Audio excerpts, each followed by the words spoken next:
All right, so let's read these words right here, these three first.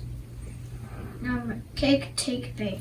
What do you notice about those words? They all have a silent E Mm-hmm.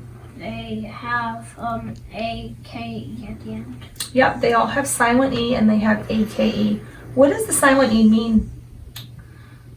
Silent E does you can't hear it, and it means that a vowel is one space apart from it. It could make it say its name. Oh, it makes the other vowel say its name. So that's why in cake it says cake, A. You hear the A? Very good. So down here we have two more words. Can you read those to me? Placing and making. Placing and making. All right. So let's read our passage here and see if we notice any of those words or any other words that are interesting while we read. Can you go ahead and start with the title? The bakery. Okay, go ahead and read. Jill and her father went to the bakery for breakfast. Jill could see the baker placing trays in the large oven. The baker asked if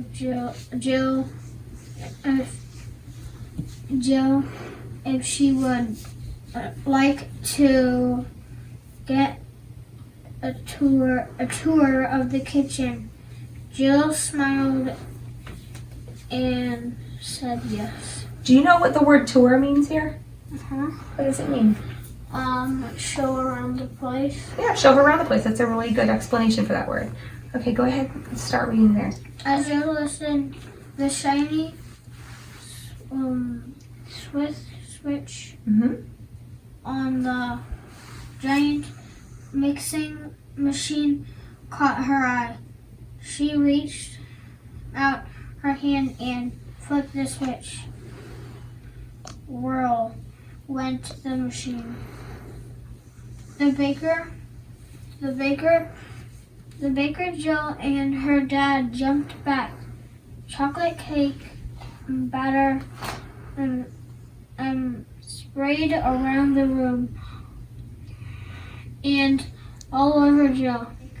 Suddenly, the baker started to laugh. Then Jill's dad started to laugh. Jill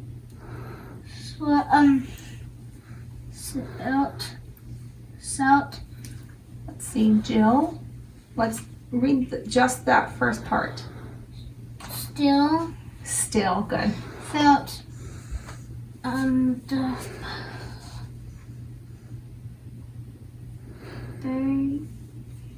Let's take off the ending of the word and just read this. badly. Badly, very good. But she began to giggle too. Jill's dad sat and had a cup of coffee while Jill cleaned up the chocolate cake batter. She looked in the box to see a huge piece of chocolate cake. Jill smiled. Good job, Luke. So I have a question for you. Up here I noticed it said that the shiny switch on the giant machines caught her eye. What does that mean, caught her eye? She saw it and she was like, I'm gonna get that. I'm gonna push that button. It drew her attention? Yeah. So why do you think Jill wanted to cry when it all happened? Because she thought she was gonna get in like really bad trouble. So if you were Jill, how would you have felt after you had done that? Like, I don't know. If you hit that switch and then saw what you had done and saw the cake batter all over the cake shop. I like laugh for say 20 seconds, like, oh, haha, you got a cake batter. I was like, haha, you got two. And then I'd be like, oh no, what have I done? all right, good job, Lucas.